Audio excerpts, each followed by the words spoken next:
Let me ask you something real. Have you ever held on to someone so tightly that you forgot how it feels to breathe without them? Thought that if you just gave more, waited longer, or loved harder, they'd finally see your worth? That's the way so many of us live, and the harsh truth, most people don't let go because they're afraid of the pain. They stay because they're terrified of the silence that comes after. But what if I told you that silence isn't empty? It's where your healing begins. Here's the problem.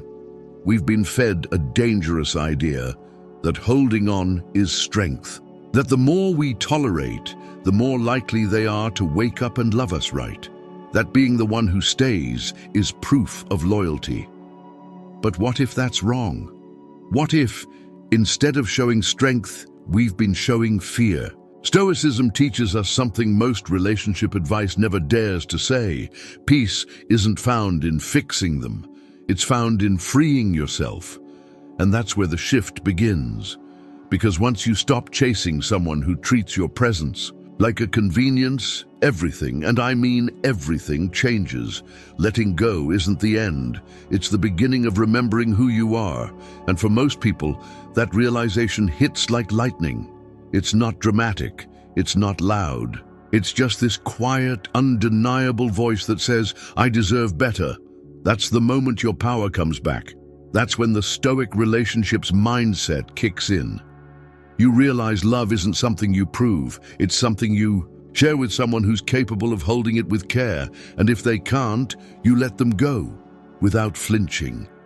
Right now, you might be standing on that cliff, your heart screaming, but what if I fall? But here's the twist. You don't. You fly. Because letting go of someone who already let go of you is not defeat. It's alignment. And the moment you make that choice, you get your energy back. Your glow returns, and you evolve into a version of yourself that no longer begs to be chosen, because you know you already are. So in the next few minutes, we're going deep. Not surface-level just move on advice, but soul-shifting clarity built on the principles of emotional discipline, radical self-respect, and stoicism. We're going to challenge the fear of loss, expose the energy leaks that kill attraction, and show you how stoic relationships are built on strength, not survival. This isn't about getting them back, it's about getting you back. And by the time we reach the end, you'll see why letting go works 99% of the time. Not because it changes them, but because it transforms you. So stay with me, don't click away, because what's coming next will shake the foundation of everything you believed about love, power, and peace. And once you know this, you'll never chase again. When the power of emotional detachment. You know what's wild? Most of us think that the strongest love is the one that holds on, the one that fights for the other person, no matter how hard it gets. We tell ourselves that detachment is cold, even heartless, that if you don't cling, if you don't chase, if you don't prove you care every second of the day, then somehow you're not truly loving. But what if the opposite is true? What if the deepest, most transformative kind of love, the kind that turns heads, shifts dynamics, and changes your life, is the one that releases? That's the part no one tells you about. Stoicism teaches us this subtle but powerful shift. Emotional detachment is not the absence of care, it's the presence of clarity. It's being able to stand rooted in your own value, even when the person you love starts to drift. It's knowing that someone else's decision to walk away does not define your worth. That's stoicism in relationships, and it's revolutionary. Because let's face it, when we're emotionally attached, when our peace depends on someone else texting back, showing up, or choosing us daily, we've already lost our center. We're not showing love, we're showing need. And nothing drains attraction faster than the scent of desperation, even if it's masked in sweet gestures and well-meaning overgiving. Let me ask you this. Have you ever felt yourself shrinking just to keep someone interested? Have you ever softened your voice, your truth, your instincts, just to avoid rocking the boat? That isn't love, that's fear wearing perfume. And fear never keeps people close. It only teaches them how far they can go without consequences. So here's the shift. Instead of reacting to their distance, you observe it. Instead of texting them first every time, you pause and breathe. Instead of begging for clarity, you give yourself clarity, and that ironically makes you unforgettable. Emotional detachment is holding space for someone while knowing that you'll be just fine if they leave. It's the ability to enjoy their presence without depending on it. That's the kind of woman who turns heads without trying, because when you're grounded, when you're calm, when you know that your love is a gift, not a bribe, your energy becomes magnetic. You stop being an option they think they can always come back to. You become a presence they fear losing. Not because you're manipulating them, but because you finally remembered who the hell you are. And yes, it takes courage. It takes discipline. It takes a whole lot of inner work to stop flinching when someone pulls away, to resist the urge, to fix things when their energy shifts, to stay calm when your instincts scream for validation. But that's the work, that's the growth, and it's worth every second, because when you reach the place where you no longer panic at the thought of losing them, something powerful happens. You start attracting people who don't want to leave. Why? Because your energy says, I'm whole, I'm enough, I care, but I won't collapse just to be chosen. That's stoicism in action. It's not cold, it's composed. And you know what's even more interesting? When you detach from needing the outcome, you show up more powerfully in every interaction. You listen better, you speak with more truth, and you stop overthinking every move. That creates space for authentic connection, something most people have never truly experienced. You stop being reactive and start being intentional, and that's when the dynamic flips. Suddenly, they're wondering why you're not chasing. They're re-evaluating your value. They feel your absence in the silence you leave behind. Because let me tell you something real. Silence, when rooted in strength, speaks louder than any long paragraph you could ever send. You don't need to explain your worth. You don't need to convince someone to treat you better. You simply remove your energy and let the emptiness echo. That's what Stoic relationships are built on, not emotional highs and chaos, but quiet, power. So ask yourself right now, where in your life have you confused attachment with love? Where are you clinging instead of standing? Where are you afraid to let go because you believe they're the best you'll ever have? That's not truth talking, that's fear. And fear will lie to you every time. It'll tell you you're too much, too emotional, too complicated to be loved properly. But that's a narrative you picked up from people who couldn't handle your depth, not a reflection of your actual value. So here's a reframe. You're not too much. You're just too real for the wrong person. And detaching from the need to prove that is the first step in reclaiming your emotional sovereignty. This is about being a woman who holds her energy with intention, who gives without losing herself, who can walk away, not because she doesn't care, but because she does. She cares enough about her peace, her growth, her future, not to stay where she's not seen.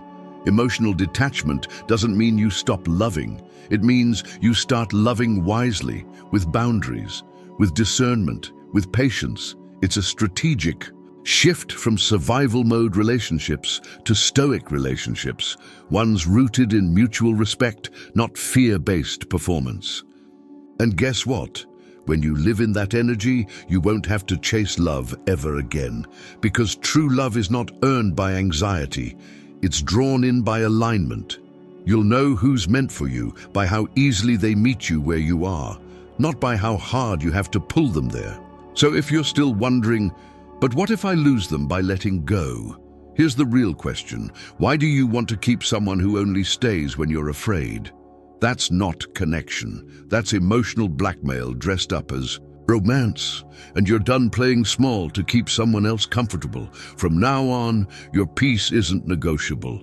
Your self-worth isn't up for debate. Your presence is no longer handed out like a discount. It's earned through consistency, respect, and mutual effort. That's the foundation of a stoic relationship. That's the energy that shifts everything. Because once you let go of trying to control their actions, their choices, their feelings, you gain full control over the one thing that truly matters: you. You're no longer a prisoner of their silence. You're no longer addicted to potential.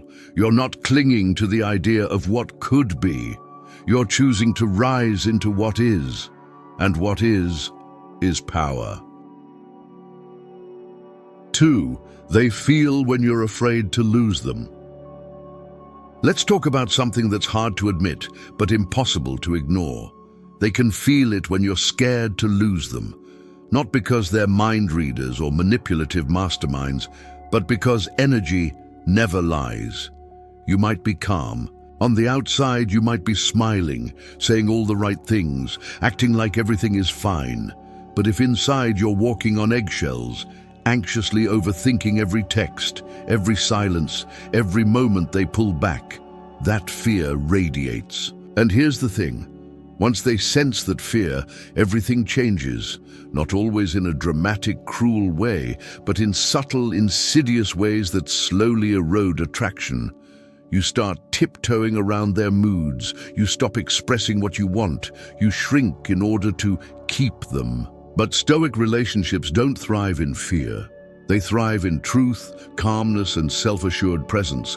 The moment you're terrified to lose someone is the moment you lose the magic of your presence. Because attraction is not built on emotional chasing.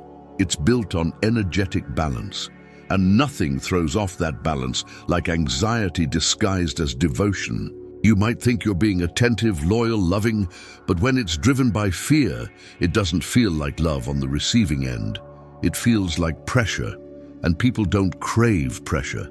They crave peace. They crave stability. They crave someone who knows their own worth and doesn't flinch when attention wavers. Why? Because that's what emotional maturity looks like. That's what Stoicism teaches us. Your calm is your power.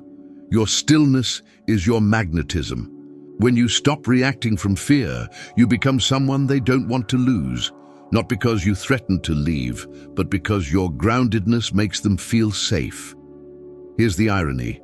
The less you fear their absence, the more they value your presence. You've seen this play out before, haven't you? You get close to someone, things are good, but then you start to care a little too much. You get attached, you start doubting, you start overthinking, you start anticipating loss. And in that moment, your behavior shifts. You begin to text faster, explain yourself more, ask questions you never would have asked before. You abandon the version of yourself that was confident and mysterious and start becoming the version that's just trying to hold on. And like clockwork, they pull away. Why? Because the moment you start orbiting around them, they stop feeling the gravitational pull of your energy. It's human nature. We value what's strong enough to stand on its own. We desire what makes us lean in, not what clings.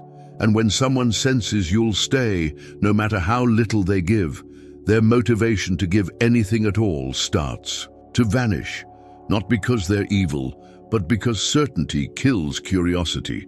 So let's flip the script. Let's return to the Stoic mindset. Emotional self-control, non-reactivity, inner stillness. Imagine if the next time they got distant, you didn't panic, you didn't double text, you didn't spiral, you didn't ask what's wrong. A dozen times, you just noticed, you observed, you held your energy, you let them feel the shift. That silence you give them, it speaks volumes, it creates contrast. It reminds them that your peace is not something they can play with, and most importantly, it reminds you that you're not here to perform for love. You're here to receive it in its highest form. Think about this. Have you ever been in a situation where you gave more the moment they gave less? Where you started doing the emotional labor of two people just to keep the connection alive? That's fear, that's survival, that's, if I just do more, maybe they won't leave. But let me ask you, why do you want someone who only stays because you worked harder to keep them? Why would you want a connection where your silence is terrifying and theirs is tolerated? That's not balance, that's emotional blackmail. Stoicism teaches you that your response is your power. You can't control what someone else does, but you can control whether or not you bend every time they test you. Because here's the harsh truth. Some people will test you, consciously or not. They'll delay their replies, get distant, drop subtle hints that they might walk away. Not because they want to lose you, but because they want to see what you'll do. Will you beg? Will you panic? Will you sell your soul to keep their attention? Or will you lean back, smile quietly, and let them feel the absence of your energy? Because here's where Stoic relationships draw the line. Your dignity comes before your desire. You don't chase what's running. You don't explain your worth to someone who stopped listening. You hold steady, you observe, and you let their behavior show you who they are without interrupting the lesson. And when they come back, and they almost always do, it's not because you pleaded, it's because you became unforgettable in your stillness. Think about how powerful that is, being the woman who doesn't flinch when things get quiet, being the one who doesn't collapse just because the attention shifts, being the presence that doesn't compete for love, but compels it. That's stoicism, that's self-mastery, that's real power. And let's not pretend it's easy. Every part of you will want to chase. Your mind will create stories. Your heart will ache. Your ego will scream, say something. But your higher self, she knows better. She knows that love that must be begged for is not love at all. She knows that attraction is not earned by overfunctioning. It's inspired by self-respect. She knows that the one who holds emotional control holds the entire dynamic. So let me give you something to hold on to. The less you respond from fear, the more attractive you become. The less you collapse in their silence, the more they crave your presence. The less you try to prove your worth, the more obvious it becomes. That's the paradox. That's the shift. You don't have to be loud, you don't have to chase, you don't have to fight. You just have to remember who you are. Sit in your power and let the world adjust. That's what it means to be in your feminine energy without being fragile. That's what Stoic relationships are built on. You might be wondering, but what if they never come back? And here's the honest answer. If they don't return to a love that brought peace, presence, and depth, then they were never capable of receiving that kind of love to begin with. That's not your loss. That's divine protection. You didn't lose them. You lost the version of yourself that thought love had to be begged for. That's a win. That's freedom. That's emotional evolution. So now it's your turn to ask yourself the hard questions. Are you holding on out of fear or strength? Are you reacting or responding? Are you performing or simply showing up as yourself and letting the right ones find you? Because the second you stop fearing their absence, they start feeling your presence. And that shift in energy, it changes everything. If this resonates with you, if this hits a nerve deep in your chest, because you've been that woman who overextended, who overfunctioned, who tried so hard just to be enough for someone who couldn't even see her, then this is your wake-up call. You don't have to fight anymore. You don't have to perform. You don't have to be scared. You're already enough. And from this moment forward, you're not going to lose your peace trying to keep someone else interested. You're going to stand, you're going to breathe, and you're going to remember that your stillness is your superpower. That's what Stoicism gives you. That's what changes the entire dynamic. You stop chasing, you start attracting, you stop proving, you start observing, you stop fearing, you start choosing. And that's when you become the one they never forget. If this part of the video made you feel something, if it reminded you of your worth, your strength, or your power, then do something bold right now. Like this video, comment number 1 below to let me know it hit home, and subscribe if you're ready to live life from your center, not your fear. We're just getting started. 3. No one is special until they prove it. Here's a thought that might sting a little. How many times have you handed over the crown before they earned the kingdom? How often have you met someone, felt that instant spark, that wave of emotional electricity, and without a second thought, started imagining a future with them? before they'd even shown you who they really are? That's what we do. We mistake chemistry for character. We confuse butterflies for bonds, and we crown someone as the one, not because of what they've consistently done, but because of what we hope they'll become. But in Stoic relationships, there's no room for fantasy. There is only what is, the person they actually are, not the potential you project, not the fantasy you paint in moments of emotional hunger. Stoicism demands clarity, discernment, observation. It teaches you to take a step back and ask, what have they really earned in my life? Not just in words, but in action. Not just when things are good, but when life gets messy, inconvenient, and real. Because anyone can be charming in the honeymoon phase. Anyone can say the right things when they want something. But who are they when they're tired? When you disagree?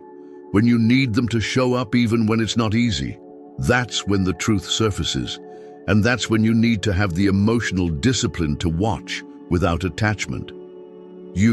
See, when you give too much too soon, when you emotionally invest before they've earned your vulnerability, you rob them and yourself of clarity. You hand over a blank check of loyalty to someone who might not even deserve a coffee date.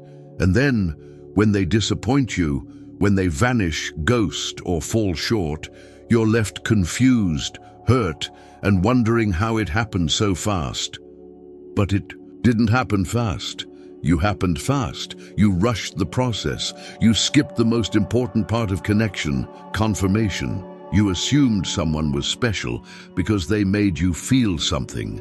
But feelings aren't facts, they're just signals, and if you don't pause to interpret them through the lens of Stoicism, they'll lead you straight into emotional chaos. Emotional self-respect means waiting. It means watching. It means holding your standards even when your heart wants to leap. Because someone who is truly worthy of your love will not be scared off by your boundaries. In fact, they'll be drawn to them because real ones want to earn their place in your life. They want to show you they're consistent, capable, trustworthy. They're not in a rush to take. They're intentional about giving. But when you hand over your emotional access too soon, when you lay down your self-respect in exchange for attention, you send a clear message. I don't need to be earned to. I just want to be chosen. And that energy, it's repellent, not because you're unworthy, but because you've made yourself too available before they even decided they wanted to stay. We live in a culture obsessed with speed, fast love, instant connection, microwave-level intimacy. But the truth is, anything that forms too quickly usually crumbles just as fast. Stoic relationships move differently. They move with patience, not pressure. With observation, not obsession. You take your time because your peace is too valuable to gamble on someone's potential. You don't crown someone a king because they showed up in polished armor. You wait to see how they move, how they react, how they treat you when you're not easy to love, because that's what reveals someone's true intentions. And here's the part no one tells you. When you raise your standards and stop handing out your loyalty like candy, people respect you more. You become the one who's not afraid to say, I don't know yet. That's not cold, that's powerful, that's stoic, because you're not chasing love, you're curating it. You're not hoping they stay, you're watching to see if they should. You're not seeking intensity, you're seeking consistency, and if that makes you rare, so be it. Because in a world full of people begging to be seen, you become the one doing the choosing, the one who isn't fooled by charm, the one who knows that presence without integrity is just performance. So let me ask you, how many people in your life right now are sitting on thrones you built in your mind? How many have you made special before they proved anything real? And what has that cost you? Your peace, your clarity, your time, your self-worth. That's the tax we pay for emotional fantasy. But you can stop paying it. You can reclaim that power. And it begins by deciding that not everyone gets front row access to your life just because they made your heart skip a beat. That feeling, that dopamine rush, it's just a signal that you're alive, but it doesn't mean they're your future. It just means you're capable of feeling. That's it. The rest? That has to be proven, that has to be earned. Because in Stoic relationships, love is a verb, not a vibe. It's measured by effort, consistency, and alignment, not butterflies and sparkly promises. So next time someone walks in and you feel that old pull to dive head first, stop, breathe, observe. Ask yourself, what have they actually done to deserve my trust, my time, my truth? If the answer is nothing, then don't build castles. In the sand, wait, watch, and let their actions speak. Because the right one, they won't be afraid of the weight. They'll rise to meet your energy, not shrink away from it. They'll respect the fact that you respect yourself. And they'll want to prove they're worthy, not just say it. That's how you know, that's how you filter, and that's how you protect your peace. No one is special until they prove it, not even you, because this goes both ways. You don't get to demand royalty while bringing peasant energy. You don't get to sit back and expect the world when you're not also showing up as your best self. So while you're observing them, check yourself too. Are you coming from a place of confidence or fear? Are you grounded in your standards or just playing it cool on the surface while spiraling inside? Are you prepared to hold space for a connection that builds slowly and truthfully? Or are you chasing emotional fireworks that burn out before they build anything real? That's the work. That's the inner alignment Stoicism calls you to. This isn't about being above anyone. It's about protecting your emotional architecture. It's about not letting anyone knock down what you've built just because they smiled at you on a good day. And when you operate from that level of emotional integrity, something shifts. People start to notice. You walk differently. You speak differently. You stop rushing. You stop trying to convince anyone to stay. And in that silence, in that stillness, in that unwavering sense of self, something incredible happens. You become magnetic, not because you're trying to be, but because you're no longer trying at all. You're simply being, and the world will adjust.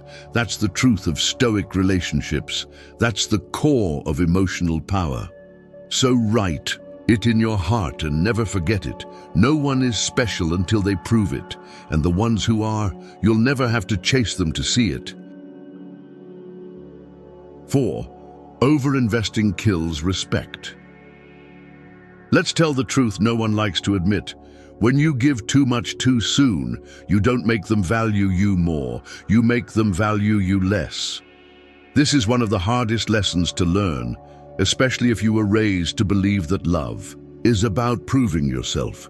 That if you give your all, if you show how loyal you are, if you pour yourself into someone, then surely they'll stay. Surely they'll love you back. But that's not how human psychology or attraction actually works. When you overinvest in someone who hasn't shown the same level of emotional commitment, you tip the balance. Suddenly, they're receiving everything while doing nothing. Suddenly, the connection becomes uneven. Suddenly, you're the one reaching, chasing, initiating, over-explaining, while they get to sit back, comfortable, unchallenged, and emotionally unengaged. And that imbalance, it's not romantic, it's repelling, because people don't respect what's handed to them without effort. They respect what they have to earn. That's the foundation of Stoic relationships, mutual investment, not emotional charity.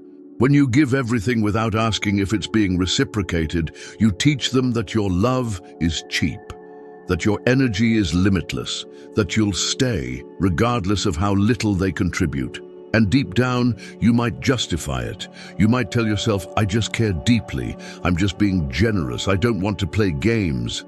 But let's be honest. Is it really generosity, or is it fear? Fear that if you don't give enough, they'll lose interest. Fear that if you don't make yourself indispensable, they'll walk away. That's not love. That's survival mode. That's trying to buy your place in someone's life by doing the emotional labor they never signed up for. And the cruel twist, the more you overinvest, the less they respect you.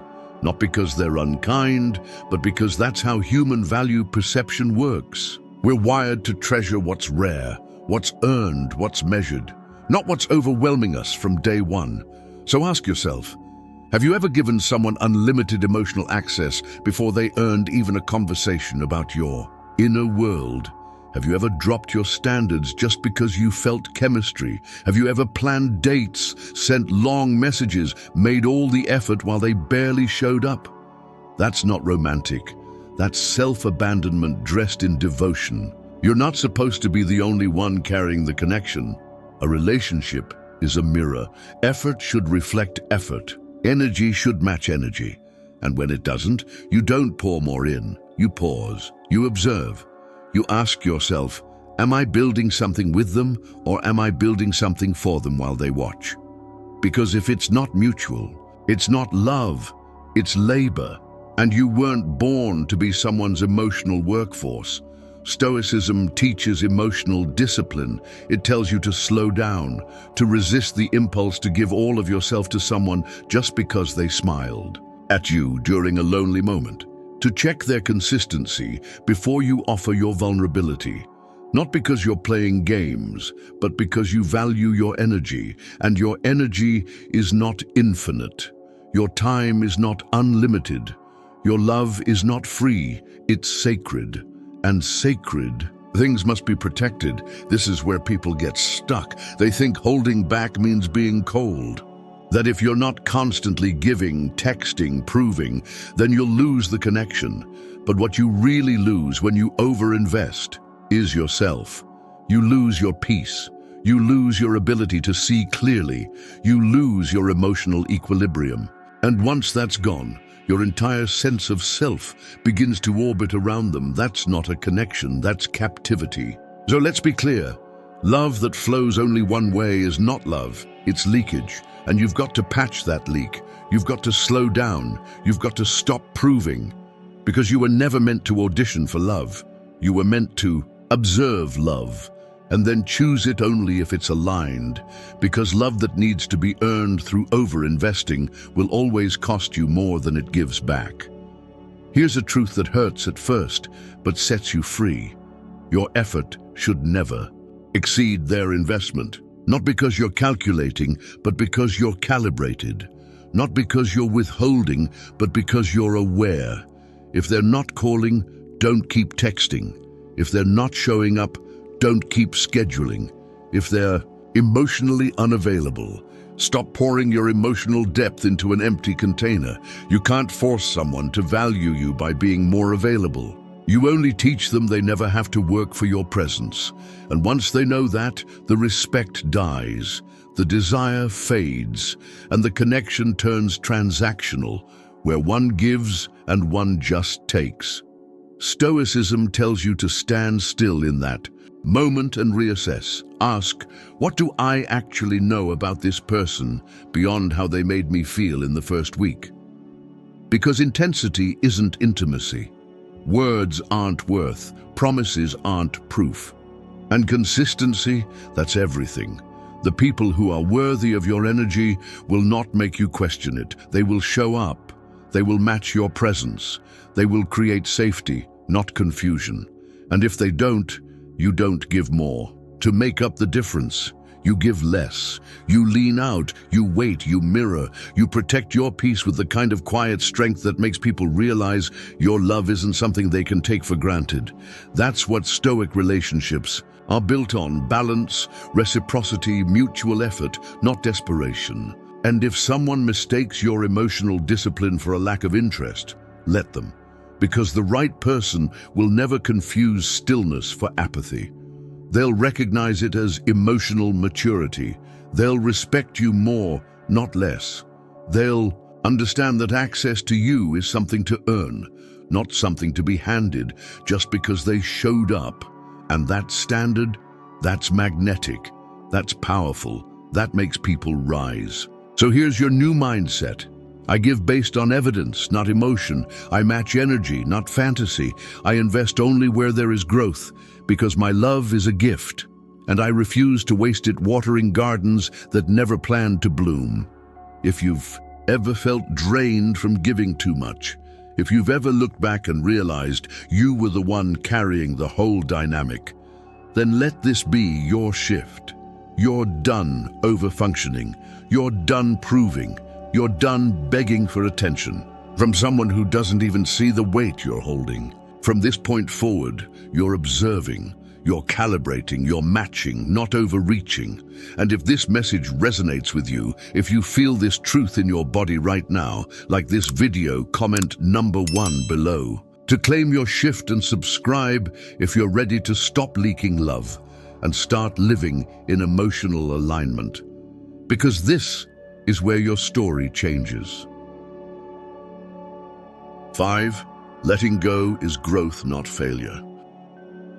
There's a moment that comes for all of us, the moment when you realize you're no longer holding on to a person, but to a memory, an idea, a version of love that no longer exists. It's quiet. It doesn't scream. It doesn't shatter the sky. It simply whispers, "This isn't real anymore." And yet even in that knowing, we resist. We hold tighter. We justify. We beg life to rewind. We confuse our attachment to the past with loyalty. But the truth is, letting go is not failure. It's the most courageous form of growth. We've been conditioned to believe that staying is strength, that walking away means we've given up. But in Stoic relationships, the opposite is true. Leaving isn't weakness, it's wisdom. Because staying in what's slowly breaking you is not loyalty. It's self-betrayal, it's emotional inertia. It's choosing familiar pain over the unknown peace that might just be waiting on the other side. Think about it. How many times have you stayed just because the idea of starting over felt too heavy? How often have you said, "Maybe one more try," even when your heart was running on empty? How many nights have you cried yourself into silence, convincing yourself that love is supposed to hurt, that it's supposed to test you, stretch you, exhaust you? But that's not love. That's conditioning. That's romantic trauma disguised as resilience. True love never requires you to lose yourself. True love doesn't thrive in chaos. It doesn't demand you sacrifice your dignity, your peace, your voice. And when you finally choose to let go of what no longer serves you, when you release the grip you've had on someone who already emotionally checked out, you don't fall, you rise. You regain everything that got buried in the pursuit of someone else's approval. Your energy returns, your clarity sharpens, your glow, yes, your glow comes back. Because you're no longer spinning in someone else's orbit. You're standing in your own gravity again. And that shift is everything. It's not just about losing a person, it's about rediscovering the person you were before you thought you had to beg for crumbs. It's about reclaiming your narrative, about remembering that peace is not something you earn through suffering, it's your birthright. When you let go, you begin to hear yourself again, the voice that was silenced every time you swallowed your feelings just to avoid an argument. The intuition you ignored every time you justified their disrespect. The inner knowing that whispered, "This isn't love," while your ego screamed, "Don't let them go." And in that stillness, something sacred returns. Self-trust. The foundation of all Stoicism, because you realize you don't need closure from them, you create your own. You don't need an apology. You forgive yourself for not listening sooner. You don't need validation. You already are the value. That's the work of growth. That's the essence of letting go. And yes, it hurts. It aches in the bones. It wakes you up at 2 a.m. and begs you to check their social media. It makes you second-guess every memory, every decision, every moment you thought was real. But that pain, that's just the detox. That's your body clearing out all the illusions you held onto for too long. And once it passes, something remarkable happens. You breathe differently, deeper, calmer, freer, because you're no longer living in reaction to someone else's presence or absence. You're not wondering who they're texting, what they're feeling, whether they'll come back. You're not living in limbo anymore. You're living in truth. And truth, though often brutal at first, is what sets you free. So ask yourself right now, what have you been clinging to that no longer exists? Who have you been trying to fix when you should have been healing yourself? What version of love are you romanticizing that in reality only left you empty? Letting go isn't about erasing the past. It's about no longer letting it define your future. It's about honoring what was without being imprisoned by it. It's about saying, "Thank you for the lesson," and then closing the chapter firmly, gracefully, and without regret. Because the longer you stay attached to a person who doesn't choose you, the longer you postpone the life that's trying to choose you. And that life, it's rich, it's vibrant, it's peaceful, but it can't find you if your heart is still living in the shadows of someone who couldn't love you properly. This is the part Stoicism gets right. Peace isn't found in fixing other people.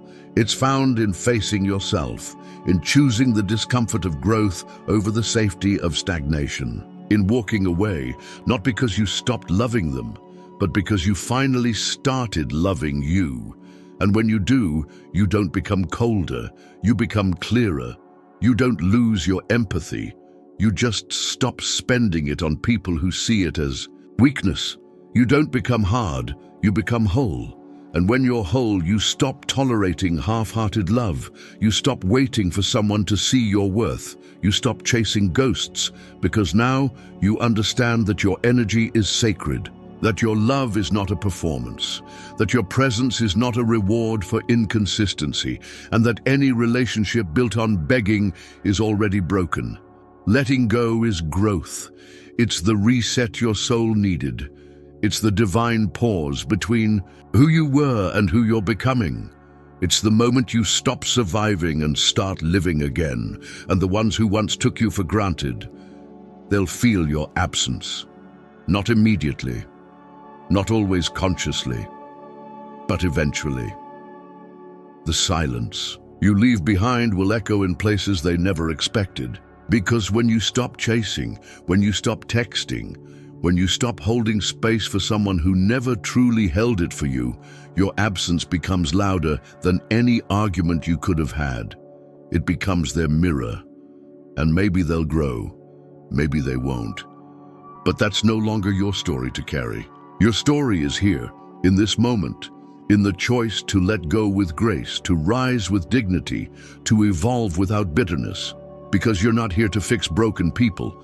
You're here to build an unbreakable self, and that begins the moment you let go, not with resentment, but with reverence. You walk away not to punish, but to protect, not to wound, but to wake up, because you've outgrown the version of you that needed someone else to complete her. You've remembered who you are, and from this moment forward, that truth becomes your compass. Letting go is not the end. It's the beginning of everything that's been waiting for you on the other side of fear. So breathe, stand tall, and walk away. Not because you stopped caring, but because you finally started caring about the right person, you. 6. Disrespect should always have consequences. There's a line you must draw in every relationship, a boundary so firm and unshakable that crossing it is not up for debate. It's not a warning, it's a rule. That line is respect, because without it, there is no love, only illusion. Yet, so many of us, in the name of connection, tolerate the kind of behavior we'd never allow if we truly believed in our own worth. We excuse sarcasm that cuts too deep.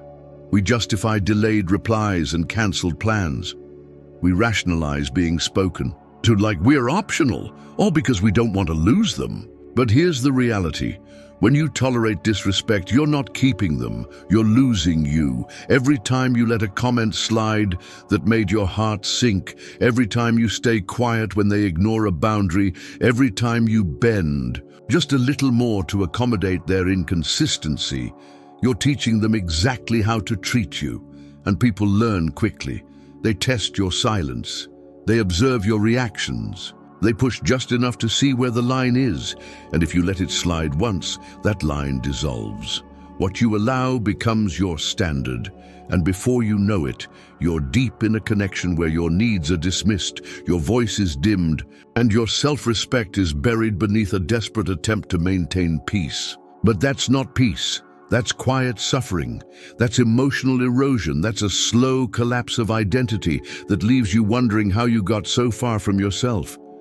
Stoicism tells us that our inner world must never be governed by someone else's approval, that our self-respect is not conditional, that consequences are not cruel, they're clarifying.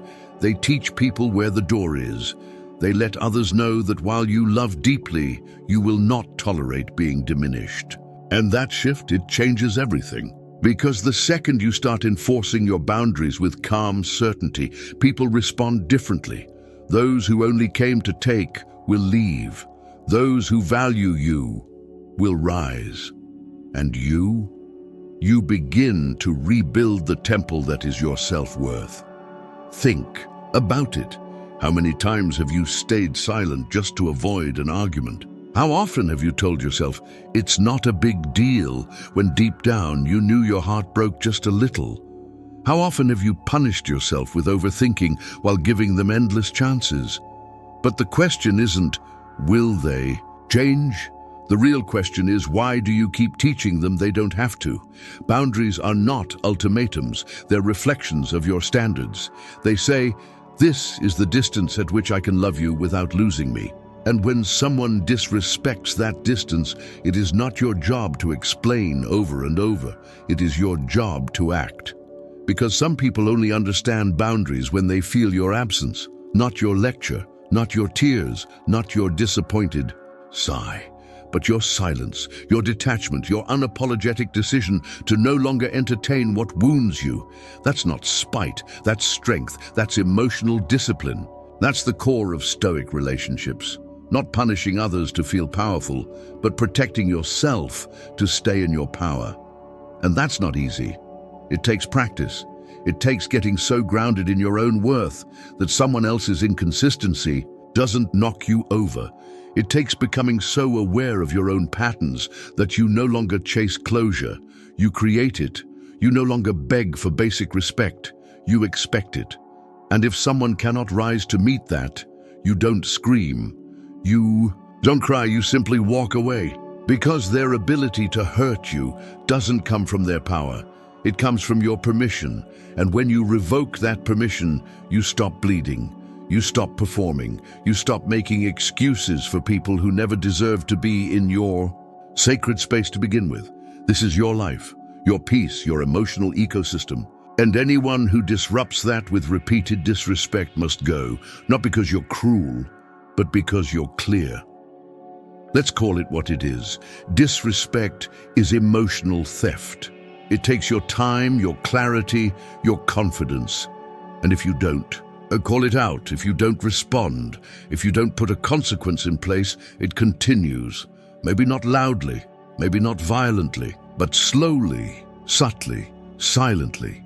And one day, you'll wake up in a relationship where your standards are a distant memory. That is not a life. That's emotional submission. And you are not here to shrink for love. You are here to expand in truth. So let me ask you, where in your life are you tolerating behavior you once said you never would? Who are you making excuses for just because you're afraid of starting over? What version of love are you accepting that looks nothing like the love you dream about? This is your wake-up call, your reset button. Because when you start enforcing consequences, not through drama, not through rage, but through detachment, you start commanding respect. Not demanding it, not begging for it, commanding it, with your presence, with your silence, with your ability to walk away from anything that disrupts your peace. That's the energy shift that makes you unforgettable. Not because you're playing games, but because you've remembered you're not one. You're the whole prize. And if someone can't see that, then they're not qualified to hold you. Period. This is the inner power Stoicism teaches us, the kind that doesn't need to yell to be heard, the kind that doesn't beg for love to be returned, the kind that walks away when the respect disappears, because that's when the love left too. You are not here to be emotionally negotiated. You are not here to convince anyone of your worth. You are not here to be a placeholder in someone else's emotional confusion. You are here to protect your peace, to build a life that feels aligned, and to surround yourself only with people who understand what a gift your presence really is. And the first step? Consequences. For the ignored texts, for the sarcasm that cuts, for the gaslighting, for the emotional indifference. You don't have to rage. You don't have to fight. You don't have to write another paragraph. Just stop responding to what no longer respects you. Just exit. Just delete. Just let go. Because the louder you try to fix it, the more permission you give them to keep doing it. And this time, you don't need to fix it. You just need to feel it, face it, and free yourself from it. From now on, your standards are not up for debate. Your emotional home is no longer open to visitors who wipe their feet on your boundaries. And if this section woke something up inside you, if you've realized just how much you've been tolerating in silence, then let this be the day it ends. Let this be the moment you reclaim your space. Let this be the energy shift that they never saw coming. Like this video, comment number 1 if it resonated deep in your chest, and subscribe if you're ready to make respect your non-negotiable starting point for every relationship from here on out. Because we're not shrinking anymore, we're becoming together. Letting go isn't the end of love. It's the beginning of something far more powerful, self-reclamation. When you release someone who couldn't meet you, who didn't see you, who only loved you when it was easy or convenient, what you're really doing is honoring the part of you that finally sees yourself. The part that no longer tolerates confusion where there should be clarity. The part that no longer mistakes chaos for chemistry. The part that no longer abandons peace just to feel chosen. This entire journey, from detachment to observation, to boundaries, to walking away, isn't about becoming cold or untouchable. It's about becoming whole. It's about no longer losing your identity in someone else's emotional weather. It's about remembering that your glow, your presence, your love was never meant to be offered without reflection or responsibility. You are not here to beg for someone to act right. You are not here to fix someone into becoming the person you imagined. You are here to stand so deeply in your value that only those who match your frequency are even allowed into your orbit. That's the heart of Stoic relationships. Not apathy, but alignment. Not silence to punish, but silence to preserve. Not stillness because you gave up, but because you no longer need to prove anything to anyone. This is the version of you that doesn't panic in uncertainty, that doesn't unravel when someone pulls away, that doesn't tolerate emotional laziness disguised as, "This is just how I am." This is the version of you that understands true connection begins where desperation ends.